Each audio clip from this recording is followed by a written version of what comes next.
Se você gosta de falar de negócios, então está no lugar certo. O meu nome é Luciano Copini e começa agora o programa Tendência. E hoje vamos conhecer o psicólogo, palestrante, doutorando em psicologia positiva, o presidente do Seeds of Dreams. Bem-vindo, Claudemir de Oliveira, que inclusive está lançando algumas palestras aqui para falar de psicologia positiva aqui no Brasil, né? Exatamente. Você vem, o seu escritório hoje fica em Orlando, na Flórida. Na realidade, o meu escritório fica em Celebration, que é uma cidade ao lado de Orlando, e eu venho com frequência ao Brasil para falar desse tema fascinante que é a psicologia positiva, que ainda não é tão divulgada aqui no Brasil, mas lá nos Estados Unidos há 10 anos eu estudo.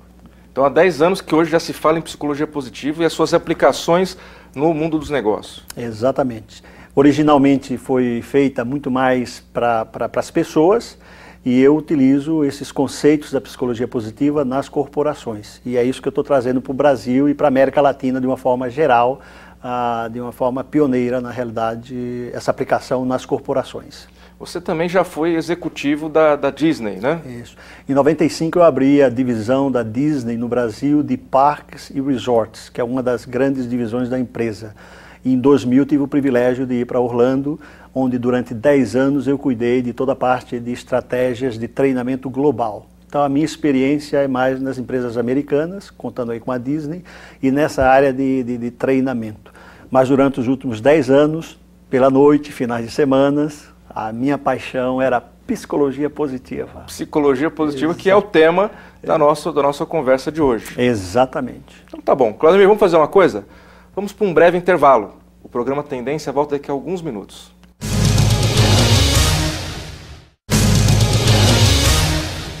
Estamos de volta com o programa Tendência e hoje estamos conhecendo o palestrante Claudemir de Oliveira, um dos grandes palestrantes hoje no Brasil, mas que tem uma forte atuação nos Estados Unidos, né, Claudemir? E você falou que está trazendo para o Brasil o conceito de psicologia positiva. Não é que na verdade não exista, né?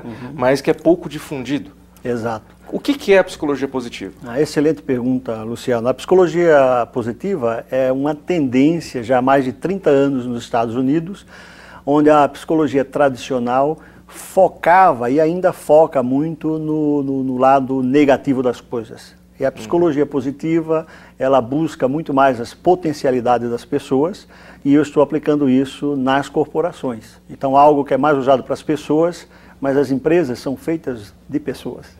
Então, o raciocínio é fácil. Mas, assim, quando a gente fala de positivo e negativo, você poderia, por exemplo, ou melhor, poderia dar um exemplo até para a gente entender? Um exemplo clássico que eu uso nas minhas palestras lá nos Estados Unidos, você pode usar em qualquer lugar do mundo, é o exemplo da criança, né? A criança que volta da escola e tirou as notas e os pais estão olhando as notas escolares e se a criança tirar 9 notas excelentes e uma ruim, existe uma grande tendência as pessoas focarem naquela ruim e não fazer absolutamente nada sobre as notas boas. Então a psicologia positiva não é que ela menospreza o zelo para melhorar aquela nota baixa, mas a grande pergunta da psicologia positiva que a gente faz para os pais, e eu uso isso nas empresas, é: vem cá, e o que você está fazendo com o teu filho com relação àquele 10 de matemática?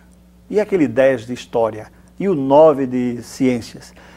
E, em geral, as pessoas não tomam tempo para focar nessas potencialidades. É muito fácil apontar o erro e não ver as coisas belas das pessoas, e principalmente das crianças. Até, inclusive, aquela expressão que todo mundo conhece, a expressão, mas pouca gente sabe o que de fato significa, que é o feedback. Né? O que é o feedback? Feedback muitas vezes é a bronca, né? Dar bronca, né? Exatamente. Então, a psicologia positiva seria um feedback voltado para as potencialidades. Ou seja, falar do que é positivo também. Exatamente. Né? Tem aqueles que defendem, por exemplo, no exemplo que você deu do rapaz que é bom aí em matemática, tá? Então, mas ele é mal em filosofia ou qualquer outra matéria.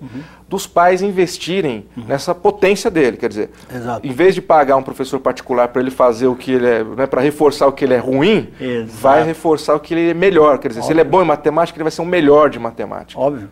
Eu vou te dar um exemplo legal. Tênis, né? Jogador. Você viu, por exemplo, o Nadal, que é canhoto, testar a direita dele em algum treino? Não, para que ele vai tentar usar a mão direita se o forte dele é na esquerda? E o nosso outro tenista, o suíço, Federer, já viram ele fazendo com a esquerda? Os caras focam no que eles são bons, né? Eu, por exemplo, nunca fui bom em química, física e matemática.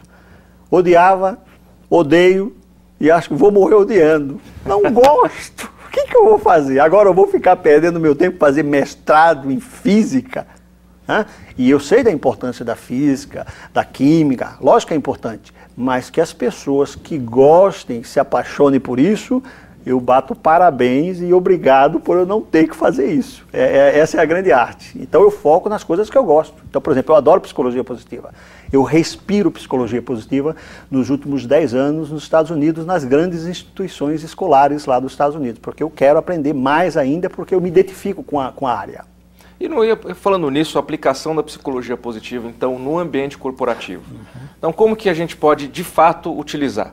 Seria através, então, de feedbacks onde a gente vai elogiar simplesmente, ou nós vamos trabalhar o contraponto, que é a crítica? A grande arte de você utilizar a psicologia positiva nas empresas, esse mesmo exemplo que eu dei da criança, vamos imaginar essa criança agora um executivo de uma empresa, né? Se esse cara trabalhar durante 10 anos, 15 anos numa empresa e ele for o melhor do ano, se dedicou, beleza. Mas no dia que ele comete o erro, o que acontece? Existe um foco naquele erro. Então a grande pergunta que a gente faz nas corporações, e não só as perguntas, mas que a gente pede quando eu faço as minhas consultorias, é que as empresas comecem a utilizar esses mesmos conceitos da psicologia positiva para uma criança ou para uma pessoa, usar nas pessoas ali da empresa, né? E não é só o tapinha nas costas para agradecer o que está fazendo, é realmente ter um sistema na empresa que funcione. Por exemplo, o Departamento de Recursos Humanos. As pessoas que estão me vendo agora no seu programa, eu faço esse desafio, os departamentos de recursos humanos. Vai lá no arquivo de recursos humanos para ver se tem para cada mancha das pessoas que cometeram algum erro dentro da empresa, né, se lá existem só coisas boas também. Em geral, a gente tende a pegar a manchinha e colocar lá. Então eu desafio as pessoas a colocarem também nessa pasta, nesse arquivo, as coisas boas. E o mais fascinante de tudo isso, Luciano, é que para cada coisa ruim que alguém tem como ser humano ou como profissional, eu arrumo no mínimo 10 excelentes. Mas aí eu vou te contar uma coisa, uma opinião minha agora, pessoal, pelo que eu vejo de cultura nossa, né?